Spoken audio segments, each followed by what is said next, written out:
there, amazing listeners. Welcome back to another exciting episode of Transform Yourself, the podcast that's all about empowering you to shed those stubborn pounds and embrace your best self. We are your hosts, Kacy and Tyler. You know me as the Calorie Deficit Queen. We have lost a collective 130 pounds, and we use the 4 M's of fitness: mind shift, meal shift, micro habits, and muscle building to create a sustainable approach to fat loss. So whether you're a fitness enthusiast, maybe you're a beginner, maybe you're curious about making positive changes to yourself, to your body, Transform Yourself is your go-to source for inspiration, information, and practical strategies built around the 4 M's of fitness.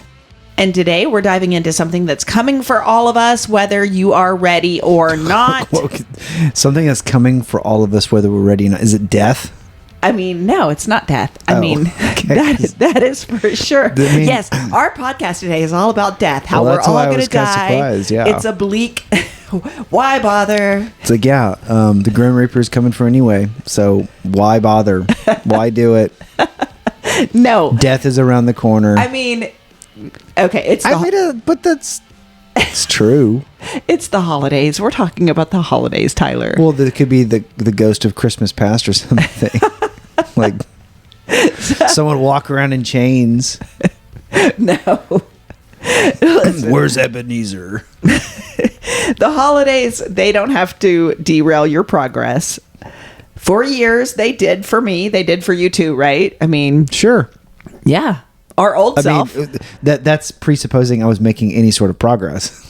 You're making some assumptions. This is true. Our old selves were not making progress. Our old selves. My only goal was, how much liquor can I drink tonight? I want to. This is true. That's true. And eat tacos. Tacos and liquor were your thing. That was kind of our thing. Queso was more of my thing instead of tacos, but it was like chips, dip, and margaritas were my thing. I'll eat whatever. Yeah. And I would drink whatever. I don't care. This is true. Beers, liquor. I was really a margarita girl. I mean, if I were to go back to drinking, I would drink margarita. That would be my thing. If I could fall off the wagon one time, what would you drink? That's we went tough. Way left field here, y'all. That's a tough one. Do you need to think on this? A margarita. I have thought about this. Oh, okay. So it comes down to either a really good margarita, which I don't know. I don't have like one in mind, or like a glass of red wine with like. Really? I would have never. I would have immediately told you. For you, it would have been bourbon. No, because a glass of red wine and like a steak and like a really nice meal, that would be elevated. And I don't know. I liked whiskey a lot, but I like the effect of whiskey. I feel like the sweater you bought yesterday is giving you the effects. He went to Duluth Trading Company. We have no affiliation with them at all, but I know. And he went there yesterday for the first time. How have all my white friends never told me about this? I don't know. And like, I'm 42 and like I walked in for the first time. And then he spent several $100s, but he did buy us. He bought me a sweater and he bought the girls some pajamas. Yeah, and I only got one thing for myself. Everyone else got one thing. Describe this thing that you got. I bought a cardigan. And describe why you bought this cardigan. So I bought the cardigan, and I explained this to the cashier. She did not care. Tell them why. Because for Thanksgiving, and I can say this with impunity because I know they don't listen. No one in my family listens to this. Go ahead. That for Thanksgiving, I'm going to dress like Clark Griswold. Yes. From Christmas Vacation. We watched Christmas Vacation with our youngest child. Yeah. And then I just was watching when he crashes out at the end, where he's wearing, they're having the dinner at their house. He's wearing a gray cardigan and like a blue shirt and blah, blah, blah. And Tyler really wants to embody. And I was Clark like, I'm going to emulate Griswold. this as just kind of like as a joke. And so, because I basically have the outfit less the cardigan. So I went and bought the cardigan yesterday from Duluth. And I tried it on, and it was like the most comfy thing ever. I could he feel came home and angels. described this place as cozy. Yes. And I'm like, are you That's a how you- white woman? What's going I know, like it's very. And Do you that's- need a latte? Again, that's what I told the cashiers. Like, this is the most cozy place I've ever been. Because it's like you walk around, it's like there's not a hearth, but like this is giving off hearth vibes. Okay. Well, we're gonna go back because I've never been. So I'm. Yeah, you should live stream your My reactions at a Duluth trading company as a 50-year-old person who's never been inside of one. Right. It's freaking cool. I'm excited to see what the future holds for me in Duluth. Okay. All right. I think I might be the guy. Like, there's a calling deep down inside of me that says like, hey, you should wear like khakis and a button down on the weekend for like doing stuff around the house. Because I feel like men used to wear like khakis and a button down to like putter around the house and like do work. The sweater he bought is super old man sweater. It is very Clark Griswold. Yeah. It is very 90s or 80s esque. Yes. But I do kind of like it. It's like heavy. It's pretty cool. Yeah. So we anyway, need to move on to what this podcast is supposed to be about. Yeah, it's cozy maxing. Is that any term? Cozy maxing? I just made up with. Perfect. I love it. I love it. I'll start using it. People say something maxing, so cozy maxing is my thing now, I guess. Okay. All right. So there you go. I'm going to cozy max all holiday long. So yeah. All right. Here's the deal. What we used to do is we used to treat Thanksgiving like it was a week-long event. We would start celebrating on Tuesday or Wednesday with all the pie sampling. And by the time Sunday rolled around, I was still tasting the leftovers. And by tasting, I mean making plates full of them. Mm-hmm. And my jeans were begging me for mercy. And Christmas, same story. Jeans. At that point, you move on to sweatpants. That's true. It's like, I need something with an elastic waistband. Christmas, same story. One celebration became 2 weeks of overeating. Yeah, I mean these things, these events that go from what should be a sprint into marathons. This is true. You're just like, well, hey, instead of just kind of going through today and having a good time today and enjoying it, I'm just gonna do that for 7 or 8 days in a row. That's exactly the mindset we had. Yeah, you're like, it's the holiday season. Yeah, not the holiday. And it doesn't have to be that way. And so I'm going to break this episode into 3 parts. Part 1 is how to go into the holidays with the right mindset. Part 2, I'm going to give 10 simple strategies to help you enjoy holiday parties without losing complete control, getting the case of the efforts. And then number 3, we're going to talk about the one thing that you're probably avoiding after the party that could totally change how you handle the holidays this year. So let's jump in. Okay. The mindset. We're going to talk about the mindset first.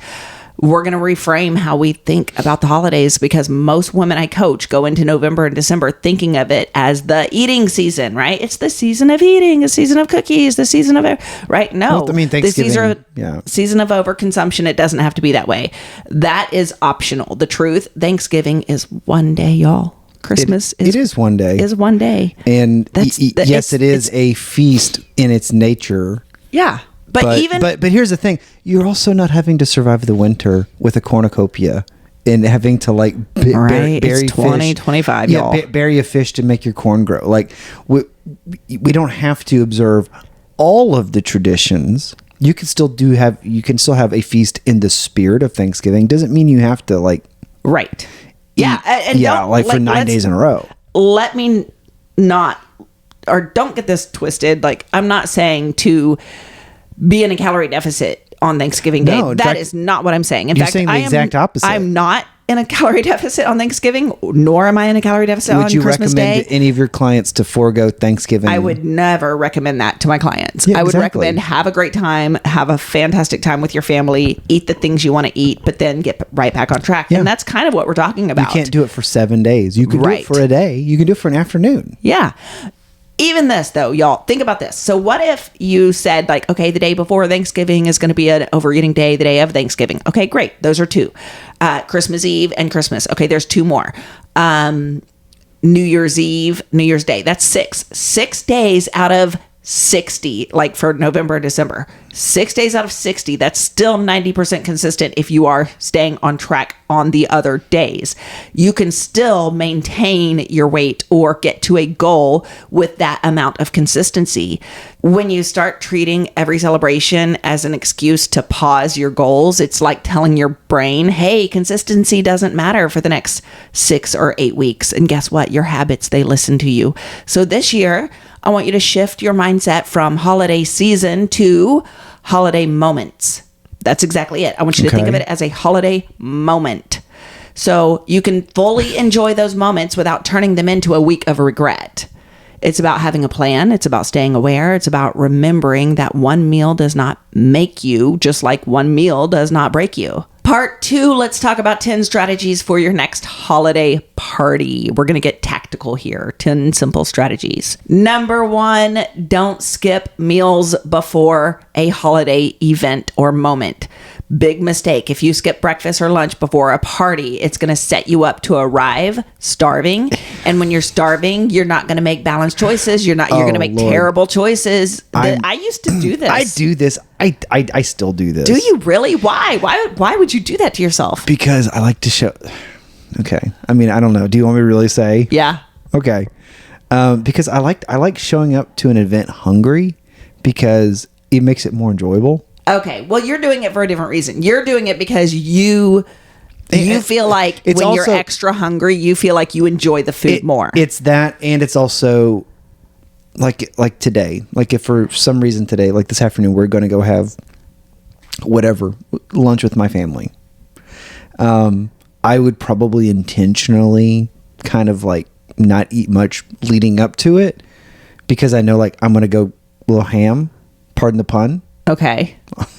But I'm not saying that's the right thing. Okay. But I would imagine I'm not the only person who does that. You are not. But I enjoy that. You I enjoy do the get food. that that's because you have a little bit of scarcity mindset around food. I mean, yeah, I don't think I'm a finished work of art. Like okay. I know there's. Well, we got to work on this scarcity mindset. It's fine. Yeah. So why? Okay, and I don't want to make this too much of an aside, but why? Because I'm sure I'm not the only person who does this. Why is that bad? It's better to eat balanced meals that are your normal routine because you are maintaining and proving to yourself that you are consistent regardless of the moments or the events or the whatever, coming up in your life. Okay. And you have what's called scarcity mindset, which means you believe that you won't have that again for X amount of days, which feels scary to you, feels, like because you feel restricted by this. Yeah. You feel like you're not going to have it again or you can't have it again. And so you are basically going the opposite direction and saying, okay, I'm going to go ham. I'm going to go ham on the ham. I'm going to go ham on the ham because I don't ever have ham. I don't ever have it. Right. Well, but then also that's kind of in the nature of this time of year is there's a lot of foods you eat only in the last 60 days of the year. But it doesn't have to be that way. I mean, are you going to make me stuffing in March? Maybe, if you wanted it. If you told me I want some stuffing, I would make you some. Okay. Now, I personally don't care for stuffing that much. But here's the thing: is I also don't want stuffing in March. I only want it. You only want it. There's in the a holidays. window. There's a window that I want stuffing. Yeah, it's better to stay as consistent as possible, and as consistent as possible means that you are eating your normal on-plan meals daily, with the exception of the events. Yeah. Okay. There you go. And also, you're more likely to not overeat so much at said event. Oh, I mean, it's like going to the grocery store hungry. Yes. It's the same idea. If you show up to your in-laws' house that's an amazing cook, it's like going to Liz and Nick's house. Yeah. She has the charcuterie out. She always does. It's beautiful. It's amazing. I cannot make it look like that. I like charcuterie a lot. And that's probably one of my favorite things about going to any event at their house is we go there and I can you're mad if it's not there. Oh, I'll say something. I'll be a little rude. Be like, well, I guess you're not rolling out the carpet for, your family this time. Where else can I get honey Like with one of those. She has the wooden honey stick The that thing you that's like on, drizzle. that it actually works. Yeah, it does. It works. It's. I do not have one of the fancy wooden honey sticks. The thing that looks kind of like a. Maybe that's my I don't know what problem. you call it, a pine cone, but I don't know what else you describe it. I don't know. Number 2, hold water. Hold water in your hand at a party. Seriously, I know that sounds silly, but it's one less hand for food. It keeps you hydrated, and it gives your brain a cue to pause before you grab another appetizer. Mm-hmm. Number 3, stand at least 6 feet away from the food spread. Proximity equals temptation, but if you can't reach it, you won't eat. If you're not standing there just mindlessly eating while you chat, right?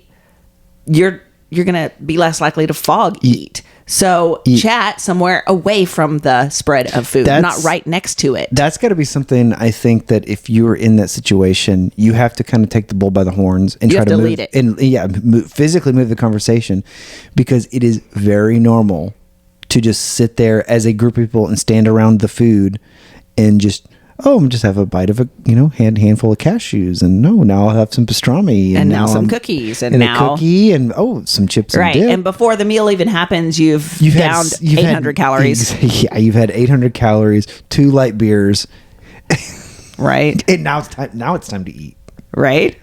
Number 4, make your plate, then leave the table. Instead of hovering and craving, fill a small plate, enjoy it, walk away. It creates closure for your brain. Meal done, move on. Number 5, protein first. That's it, right? Every holiday meal, start with the protein on your plate. I'm not saying don't put the other things on your plate. Feel free, go for it. But eat the most satiating thing. Eat the protein first. It's going to stabilize your blood sugar. It's going to help you feel satisfied faster. Number 6, choose your worth it item. This is something I definitely do now that I never did before. A what? A worth it item? Is this, for example, if I would go to somebody's house and they had a spread, I would make sure that I had everything on my plate, because I, had the scarcity mindset. I wasn't going to see it again. I wanted to try everything. Like, at this point in my life, I now have the mindset of, if it's not worth the calories for me, I'm not going to eat it. I'm somebody, and everybody has their tastes very different. I get it. But if you put some holiday rolls in front of me, like, y'all know how it is. Everybody's got to have like just the bread on the table, the yeast roll on the table. Not for me. It's, you don't need it. I don't need it. It's just extra calories that don't really do it for me. I'm not excited about it. I don't go into Thanksgiving or Christmas thinking, ooh, I can't wait for that yeast roll. Like, nothing about me says that. However, I do go into Thanksgiving and Christmas thinking about the sweet potato casserole that I make with the pecan crumble on top. I think about that now. It's worth it to me. It's worth every bite. The first bite, the second bite, the third bite are all incredibly amazing.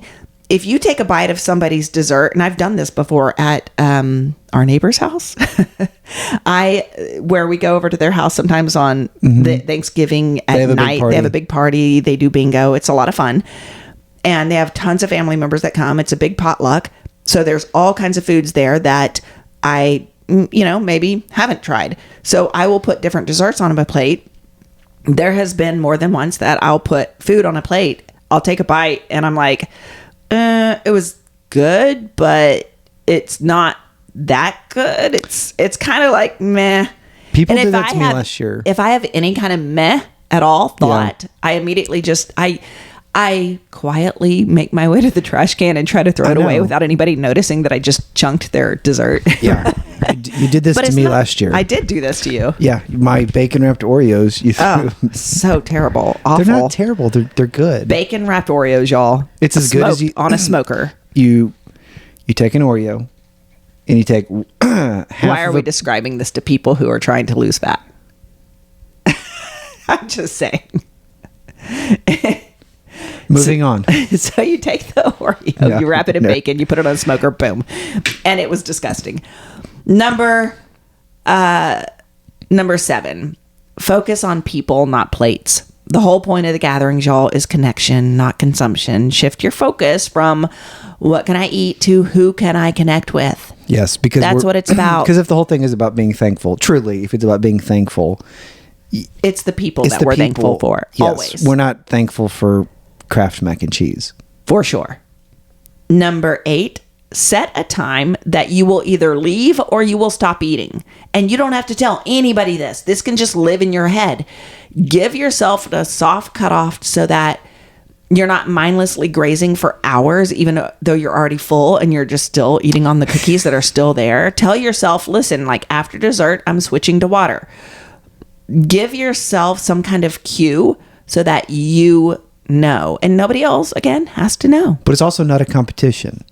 It's also not, I have to eat half of this pie in the next 13 minutes or else, because the clock is winding. Tick-tock. Got to get the speed game going. That would be scarcity mindset showing up yet again. That's what I'm saying not to do. I'm saying not to do. Got it. I'm saying don't. There's not like a buzzer about to sound. Yeah, like, oh, no more pie for crap. you. Gotta throw it in the trash. Number 9. Give it to the dog. Don't explain your choices. You don't owe anybody a reason for passing on a pie, or if somebody is trying to be a food pusher to you or skipping a cocktail, you can say, look, I'm good. No, thank you. And change the subject. Confidence is contagious. It's fine to say no if somebody is trying to push food on you. And number 10, focus on how you want to feel tomorrow. Instead of asking yourself, what do I want right now? Ask yourself, how do I want to feel tomorrow morning? Because honestly, y'all, that question, it kind of changes your mindset right there. You can still have that cookie, the cocktail, and the casserole, but it sometimes makes you wake up not feeling great, regretful, not proud. So picture yourself tomorrow, wake up hydrated, rested, in control. That version of you makes better choices today. So before you reach for seconds or thirds, pause yourself and ask, will this help me feel how I want to feel tomorrow? Because we've all woken up in the middle of the night with that bellyache after overeating, and it's not a good feeling. Yeah. So those 10 alone can change how you feel waking up the next morning, lighter, prouder, in control, right? But let's talk about what happens after the party, because this is where a lot of women lose momentum. Here it is, the part that nobody wants to talk about, the day after Thanksgiving or the day after Christmas. Mm-hmm. The scale. Yep. The hangover. Yep. In whatever form it comes in. So I talked to dozens of women, and I go through Zooms with women, and I talked to a bunch this last week, and yeah, a lot of them said, no, I'm not stepping on the scale the day after Thanksgiving. Of course not. And we talked about why. They're afraid to. They're afraid of looking at it and seeing what it's going to say. They already know it's going to be higher. They just don't want to see it. Here's the deal. Same thing with you. You don't want to confront it. You don't want to see that number on the scale. But let's be honest, avoiding the scale doesn't protect you. It just delays you. It worse. It delays you from getting back on track. Here's what usually happens. You skip the scale on Friday, the day after Thanksgiving, and then you pick at the leftovers all weekend. And by Monday, you're in the F it mode, the why bother mode. And that one day of overeating turns into that whole week, or even the rest of the year. Maybe you're just like, screw it, I might as well wait till January. Because what's the statistic? Like, people gain like how many pounds during the holidays? About 5. That's got to be 100% driven by the fact that after Thanksgiving, really kind of after the mindset Halloween people have after Thanksgiving. To a lesser extent, Halloween, even like really November and December, people kind of are really easy to go into screw it mode. For sure. It's not, I am. You're in screw it mode right now? No, I'm just saying it's easy. I'm say I don't feel like you're in screw it mode. You're eating healthy right now. I'm just saying I understand. I've done it, and I understand. Oh, you're saying okay. Doing it. Yes. Being easily easily manipulated into just going, your brain manipulates you. That's what it is. It's Yeah. your brain. It's the patterns. But here's the thing. You can break that pattern. What if we flipped the script this holiday? What if you stepped on the scale the day after Thanksgiving anyways, even when you don't want to do it? What if you did it anyways? What if you looked at that number and you said, okay, that's fine. You're up 4 pounds. It's fine. This is my peak. I'm going to call this my high point. We're going to nothing but down from here. I want you to think of it like a graph. That number is not failure. It's just a data point. It's the peak of your curve.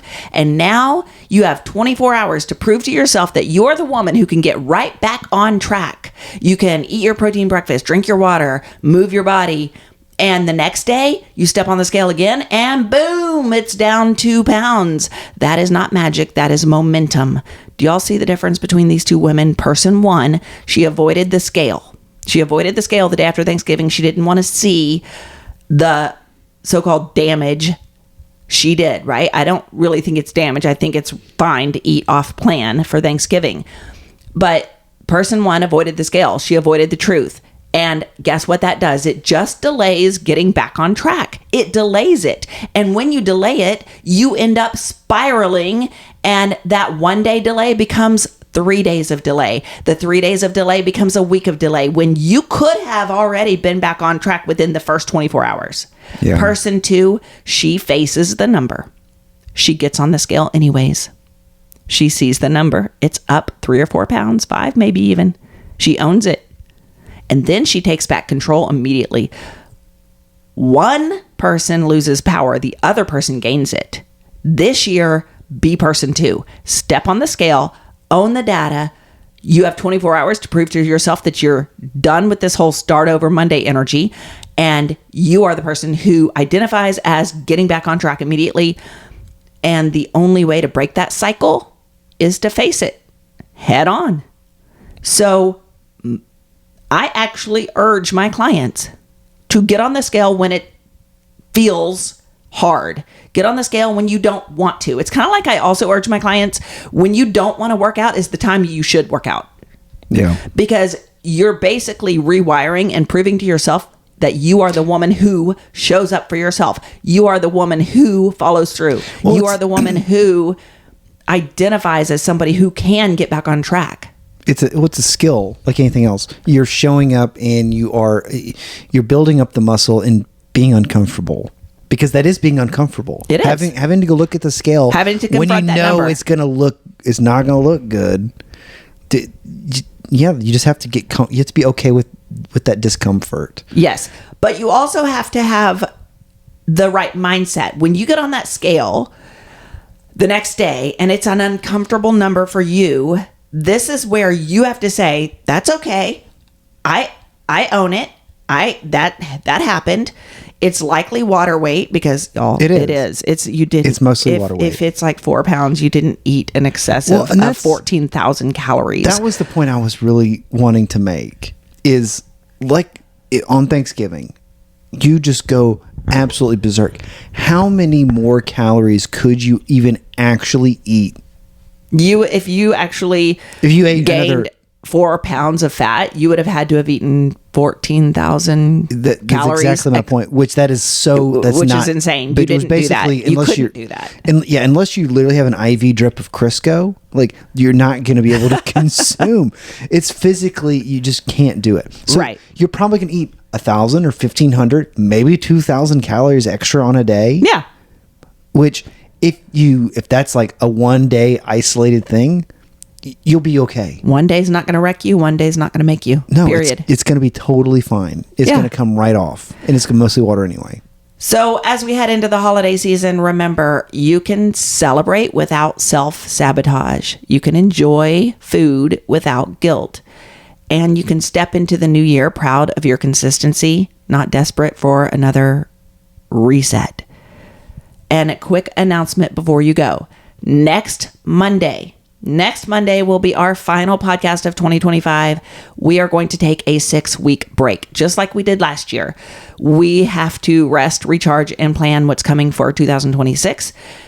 It helps us come back stronger, refreshed, full of new ideas. In the meantime, if you need a little Transform Yourself fix, go binge some of our most loved, most popular episodes, like episode 48, Creatine 101, episode 49, the F-It mindset and how it's sabotaging you, episode 60, identity, not outcome. That's one of my very favorite ones, episode 60. Go check that one out. And episode 10, people still love that one. That is all about alcohol. These are packed with practical information, tough love, truth bombs. They'll help keep you focused through the holidays. And if you want to go deeper into mindset work later on this week, I can't say that it's going to happen today or tomorrow, the day this podcast comes out, but I'm getting a free mind shift quiz up on my Instagram page. It's going to be in my stories. I'll have it linked. Go check it out. You can take a free quiz where I'm going to show you exactly what thought pattern is holding you back from fat loss. I'll have that up like Wednesday or Thursday of this week. All right. Go enjoy your holiday moments. It's not a holiday month. And if you are looking for weight loss resources, if you need to calculate your calorie deficit, go to thecaloriedeficitqueen.com. Also, my Black Friday event is already up on my website at thecaloriedeficitqueen.com. I have a Black Friday bundle. I have bundled my 3 best-selling cookbooks, the Dessert in a Deficit, Crock-Pot Cookbook, and 3-Step Meal Prep. They are all bundled together, and you get a 10-week workout plan with that, all at 50% off if you want the bundle, or if you've already bought one of those and you want another one, they are individually sold on Black Friday with using code Black Friday, all caps. So again, you can find that at thecaloriedeficitqueen.com. Thank you for joining us on another episode of Transform Yourself. Don't forget to hit that subscribe button, leave a review, share the love. We will be back next Monday. We'll be there. But then after that, one more. But then we're going to take a break. Signing off. Then we're going to take a break. Just for a moment, just like we did last year. Until next time, keep shining, keep smiling, and keep transforming yourself. Adios.